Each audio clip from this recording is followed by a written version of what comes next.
People who are racist or murderers are considered to be awful by most people.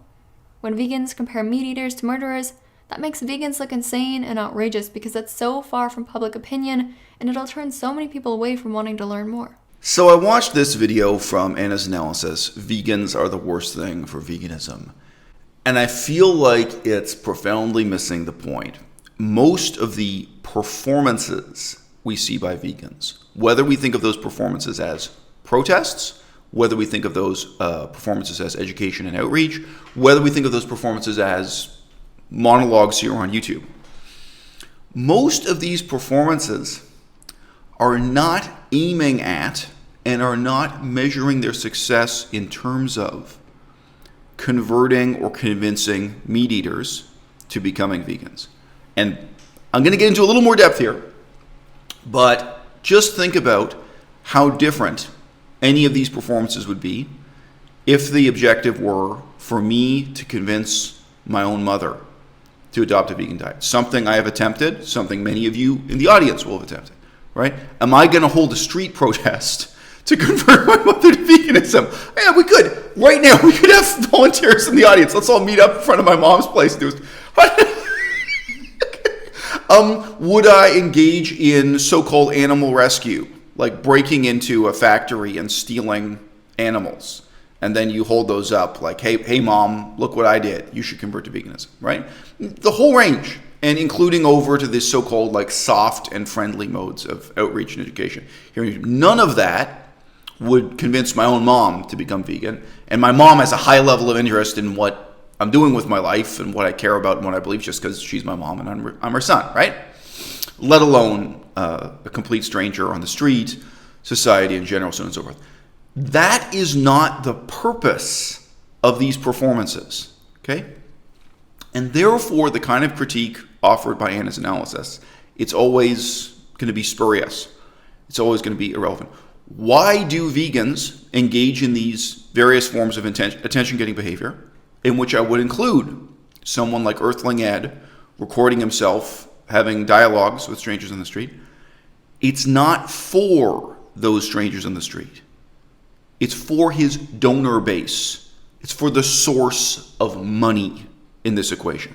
You've got to draw up a flow chart where you're linking the performance and the product to the actual money, to the actual income, right? What Earthling Ed is doing is 100% explicable in terms of revenue generation. Think about this in terms of a university department where you look at what all the students are doing and you say, look, this isn't really educational, what you're doing here. You're just taking these students and you're putting them in lab coats and making them do repetitive, busy work in these laboratories so you can pursue this research agenda. Could it be that what this Department of Science is doing in the university is not really motivated by the measurable outcome of how much their students have learned, but it's actually motivated by the measurable outcome of applying for grant funding, getting that grant funding, what you're doing with that money in terms of scientific, right? This is a very common problem, right? The financial incentives in the university system can completely subvert the educational purpose that the department was nominally created for. And nobody there is questioning, hey, what our students are actually doing for 10 hours a day in this lab. It's in pursuit of this research grant funding and this project, which is really about making money. It's a problem. So the analysis of what's right and what's wrong in veganism, like statements like, quote, vegans are the worst thing for veganism. What you have to understand is that the performative elements of veganism, whether they be self-congratulatory in tone, like vegans patting themselves on the back and saying we're so great, whether they be abrasive and violent in tone, or even illegal in tone, like, the whole range from the soft and friendly over to the terrifying, all right? All of these performances are being done, in effect, like preaching to the choir. They're being done by vegans for vegans, because they're being done by the activist in order to appeal to the donor base. That's where revenue generation comes from. That's the money that fuels the movement. Who pays for Earthling Ed's airplane tickets? Who paid for Gary Yourofsky's airplane tickets? Who puts money in Freely the Banana Girl's pocket It's a little bit different in every case. It's not the same answer. But if you were talking about why does Direct Action Everywhere, why do these street protesters break into factories and risk going to prison just to take videotape footage of it and post about it on the internet? All the way over to why does the same group confront strangers in a Chipotle restaurant and scream and weep in front of them about how meat is murder? Why? It's not being done for the meat eaters. It's being done for the donors. This has to be assessed. It has to be evaluated. Has to be understood in terms of a flowchart where the input is relative to the output. Where at the end of the day, this is just fundamentally about revenue generation. Money, fame, power, respect, sex. If you have any relationships in your life that are not motivated by these 5 things, that are based on anything more meaningful or more profound, hold on to them close, kid, because as this life goes on, it seems like you can't get a goddamn person on the phone or to reply to an email to you if it's not about those big motivations. Money, fame, power, respect, sex, not necessarily in that order. The open rescue paradigm, it was already lame back when it was clandestine terrorism.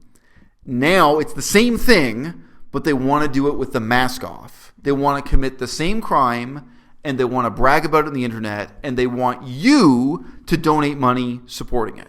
It's extremely dangerous. It can land you in prison. It is not an easy thing to do, and I would never recommend to anyone that they do it. And it's worse now, because now it's terrorism plus fame whoring. Okay? Terrorism is something you should do covertly. I'm still against it. I don't approve of it. But this is like a combination of terrorism with self-righteous fame whoring. If your motives in rescuing these animals were so pious, why didn't you do it anonymously? Why didn't you do it in a clandestine manner? Why didn't you just rescue the animals, which is to say, stealing them, the way all other thieves steal, in the night, silently, in secret? If you want to be Robin Hood, he lives outside the law. Maybe you didn't get that with the story of Robin Hood. Robin Hood and the Sheriff of Nottingham are not on the same team. Robin Hood would not rob from the rich, take a fucking selfie, post it on Instagram, and ask his homies to donate money to him to support his cause, robbing the fucking rich and giving to the poor. This is bullshit. This is the worst hypocrisy. In that sense, you're worse than terrorists, because at least the fucking terrorists admit they're terrorists. You're terrorists on the worst kind of self-indulgent ego trip. People don't want to donate money to a bunch of assholes going up to the front of a Chipotle and screaming at the owners and the customers to shut it down because they serve meat. Yeah. People don't want to donate money to support you when you run onto a baseball pitch and try to interrupt a baseball game holding up a banner that says "Justice for the Animals, Go Vegan." But the emotional effect of rescuing these animals, and then you got the tear-jerking photos of the animal being rehabilitated in the animal sanctuary, that means money. Don't kid yourself. The reason why one organization after another moves into the open rescue and sanctuary game is because of money. If people who are asking in this incredulous way, why would the FBI come down on them so hard? Why wouldn't the FBI just treat this like a house burglar? Someone who just got drunk one night and broke into a house trying to steal a TV set. Because it's really not the same, is it? When you commit a crime and you espouse, and you do it with no mask on, and you espouse that you're not ashamed of it, you're proud of it, and you're actively boasting on Instagram, you're putting up those selfies and asking for donations, you're doing all that stuff, you are making it completely clear to the authorities that if they don't stop you, 1, you will reoffend, and 2, you have followers whom you will inspire, whom you will encourage to commit the same offense again. À-bas-le-ciel. Okay, video starts with a kiss for a change. Yeah, money. Politics is about money. Protests are about money. The internet opens up new avenues for people to pursue a sense of blank.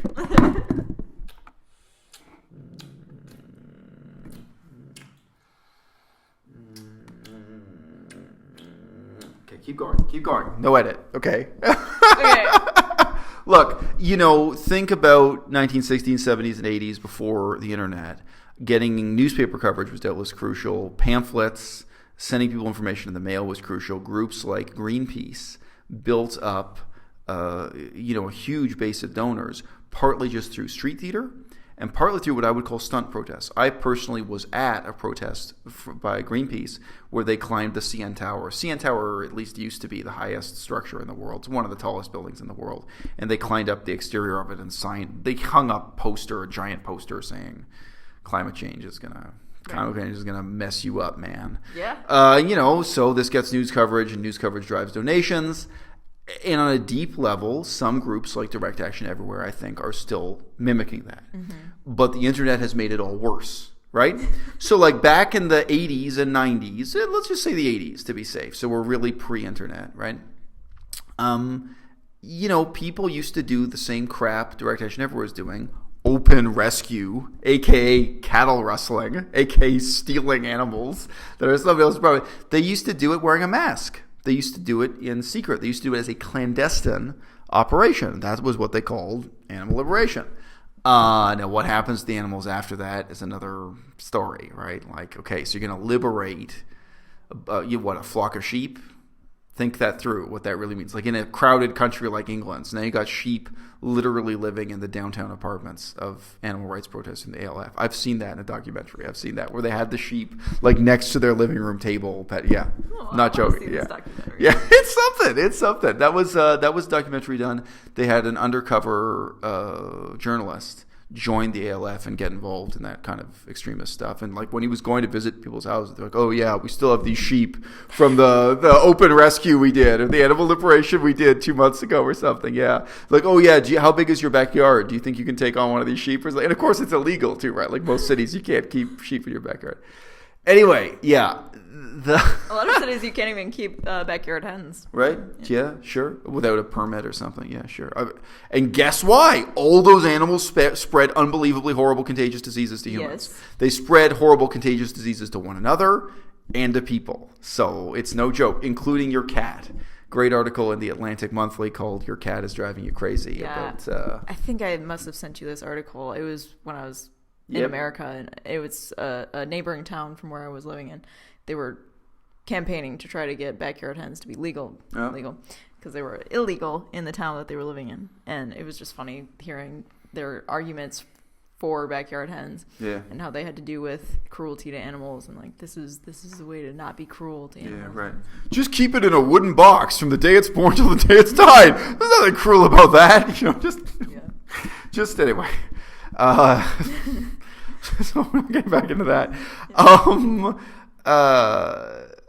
The open rescue paradigm, it was already lame back when it was clandestine terrorism. Now it's the same thing, but they want to do it with the mask off. They want to commit the same crime, and they want to brag about it on the internet, and they want you to donate money supporting it. Mm-hmm. So to me, like, if you talk about videos on the internet where it's two people having a fist fight, okay, that's lame. But if it's just anonymous, if it's just put up there, something. If it's two people having a fist fight and they want you to donate money, this is fist fight for charity, or this is, you know what I mean? And they got their name on, and they're promoting themselves. It's worse. It's worse. I feel like the open rescue paradigm, it was lame to begin with. I think it was bullshit back when the ALF did it with the masks on. And it's worse now because now it's terrorism plus fame whoring. Okay? Terrorism is something you should do covertly. I'm still against it. I don't approve of it. But this is like a combination of terrorism with self-righteous fame whoring. And they really want to sit there in front like they haven't committed a crime when they know they have. Wayne Seong is a lawyer. He knows exactly which laws he broke. And, I mean, I guess from his perspective, it's just a cost-benefit analysis where he thinks the outcomes of the fame whoring are so desirable. Like, how much promotion can we get? How many donations can we get? As opposed to how many days am I going to spend in prison? That he just thinks it's worth it. Like, okay, spend a month in prison or whatever. I see a lot of people making excuses for this. Mike the vegan suggested that what they did in their little terrorism cell was in fact no different from undercover journalism. Yes, it is, Mike. It's different. It's different from undercover journalism. You want me to explain to you how? Do you want to explain, Val? It's very, very important that independent journalists, be allowed to go in there and film what is happening. And I think that also includes people like DXE. When a journalist applies for a job and just doesn't explain that they're also a part-time journalist, when a journalist applies for a job in a meatpacking factory, in a slaughterhouse, and then goes in and does that job and then writes about it afterwards or secretly films it afterwards, that is completely different from breaking and entering and stealing animals. Okay? Speaking of DXE, will there be any repercussions for the rescuers? Will this become a lawsuit, and will this become a Animal Enterprise Terrorism Act situation, as the news outlet RT has mentioned? And those responsible are likely to face some serious charges as well under the Animal Enterprise Terrorism Act. Breaking and entering into a business and just filming what that business does on the inside is already a crime and already does damages. That's where it gets to the millions of dollars in damages. Oh, well, you filmed our private operations. That's a big part of their legal claim. I can totally manage that. My parents' business, when I was growing up as a kid, if someone broke in and went through the file folders and took photographs and took film footage or something, they could really easily do damage that, for example, results in a multi-million-dollar contract being canceled. Like, okay, you had this break-in, and then someone took footage of it and put it on the internet and caused an embarrassment. One of your clients is the government of Saudi Arabia. Now the government of Saudi Arabia canceled their contract with you, multi-million-dollar contract. So now that group who broke in, whatever their political motivations was, now you can say to them, look, you did millions of dollars of damage to me. That's how business works. And that's how breaking and entering works. And it's not undercover journalism. You don't think there's a difference between undercover journalism and what they did here? Look, I mean, you can say your motives are pious. If your motives in rescuing these animals were so pious, why didn't you do it anonymously? Why didn't you do it in a clandestine manner? Why didn't you just rescue the animals, which is to say, stealing them, the way all other thieves steal, in the night, silently, in secret? If you want to be Robin Hood, he lives outside the law. Maybe you didn't get that with the story of Robin Hood. Robin Hood and the Sheriff of Nottingham are not on the same team. Robin Hood would not rob from the rich, take a fucking selfie, post it on Instagram, and ask his homies to donate money to him to support his cause, robbing the fucking rich and giving to the poor. This is bullshit. This is the worst hypocrisy. In that sense, you're worse than terrorists, because at least the fucking terrorists admit they're terrorists. You're terrorists on the worst kind of self-indulgent ego trip. Easy say. We see why my girlfriend doesn't get to say much in these videos.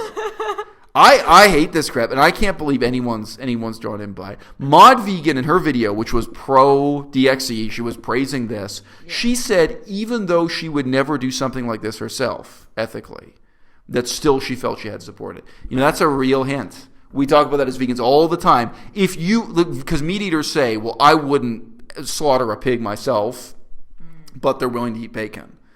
By that same token, that's a hint. There's something you got to examine there. Oh, really? You wouldn't do break and entering yourself? You wouldn't steal livestock from a factory yourself? Really? And yet you approve of this? Why do you think that is? It's extremely dangerous. It can land you in prison. It is not an easy thing to do, and I would never recommend to anyone that they do it, because I think that it is a very dangerous thing to do. It can really ruin your life if you get caught and go to prison for these things.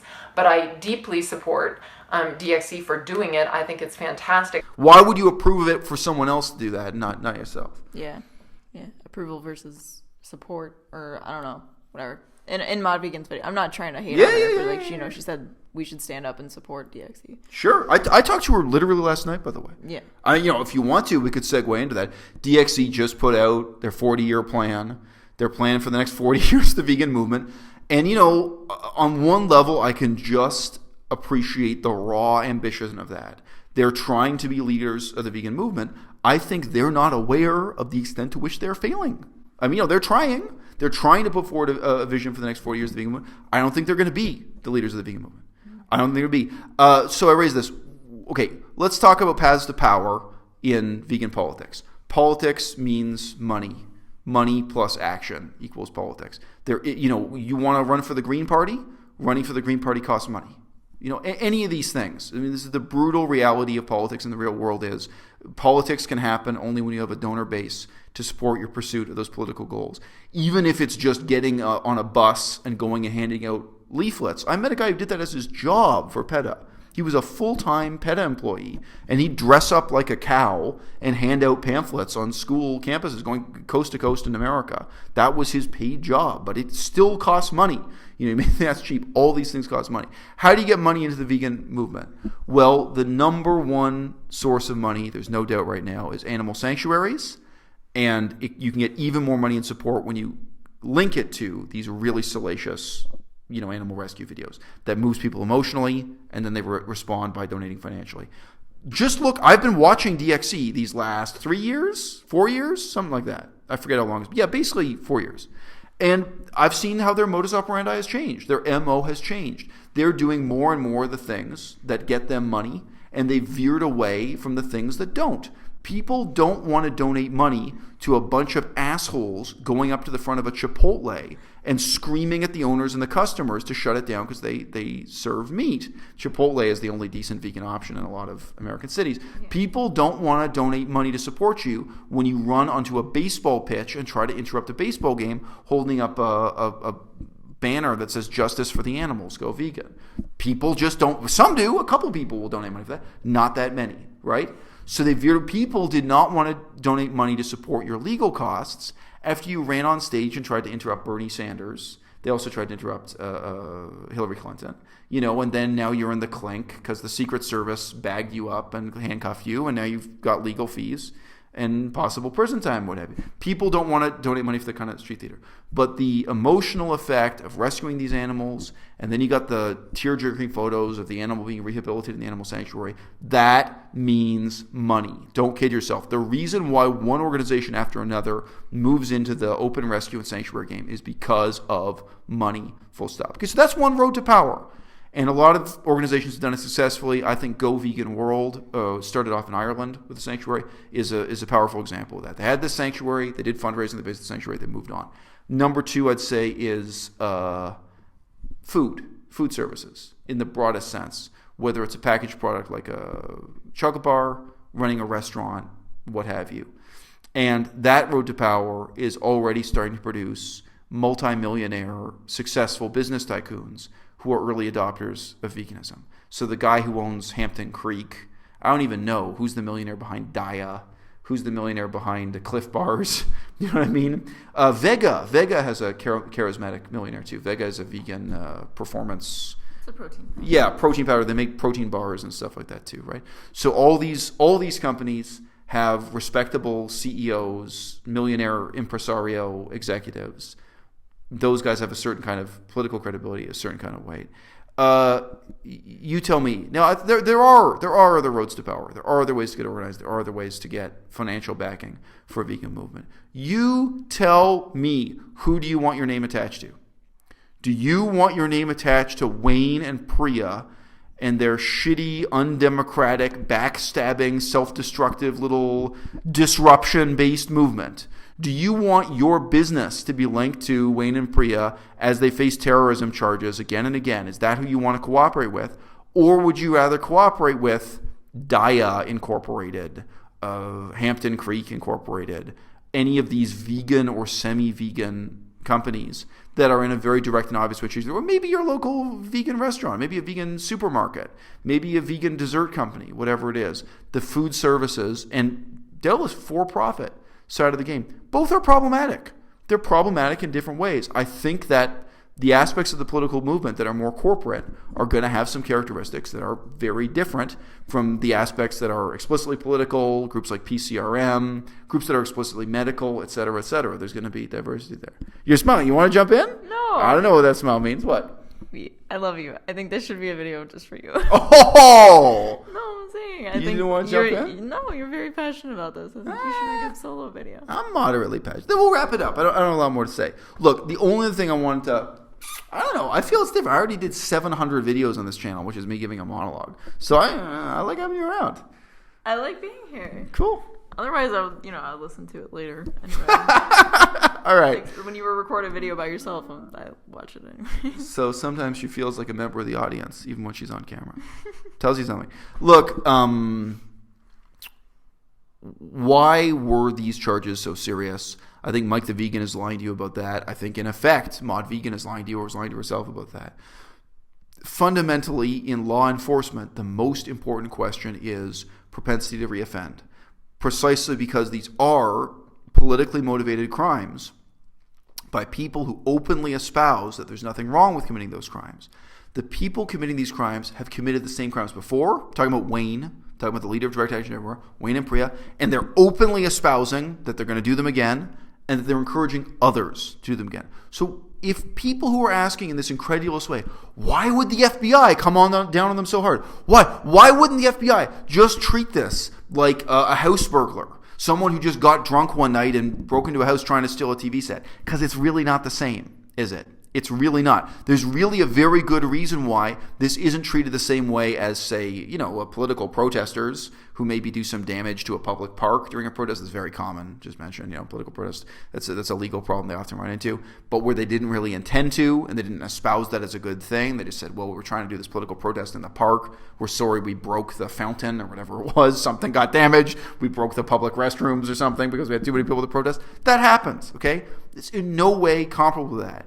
This is being persecuted as terrorism because of the propensity to reoffend. When you commit a crime and you espouse, and you do it with no mask on, and you espouse that you're not ashamed of it, you're proud of it, and you're actively boasting on Instagram, you're putting up those selfies and asking for donations, you're doing all that stuff, you are making it completely clear to the authorities that if they don't stop you, one, you will reoffend, and two, you have followers whom you will inspire, whom you will encourage to commit the same offense again. So from my perspective, this is a massive exercise in self-delusion. You want to pretend this is the same as undercover journalism? It's not. You want to pretend this is the same as some kind of minor crime, like accidentally breaking someone's window, like minor damage to property? It's not. If you break someone's window accidentally, what's your propensity to reoffend, right? The reason why this is taken so seriously by the FBI is precisely propensity to reoffend. Guys, if you want to play these games, I give this same advice to my daughter. Like, if my daughter asks me, Daddy, I want to commit a murder, I'd say to her, look, let me tell you something. Let me tell you something, sweetie. Let me tell you something. You want to commit a murder? You don't ask me for advice. You don't ask your mom for advice. You don't ask anyone for advice. And what you don't do is take out your cell phone, take a picture of yourself, put it on the internet, and ask for donations, okay? Some things in this life, if you want to endorse criminal methods, if you want to endorse working outside the law, if you want to be Robin Hood, then you're not cool with the Sheriff of Nottingham. These are two different paths in life. Either you're doing something clandestine or you're doing something overtly democratic, participatory, political, where you can hold your head up high and ask for donations, knowing that you're both within the law and that your morality cannot be impugned. All right? DXE, Direct Action Everywhere, is an experiment. And in the final analysis, I think it will be judged an experiment in futility.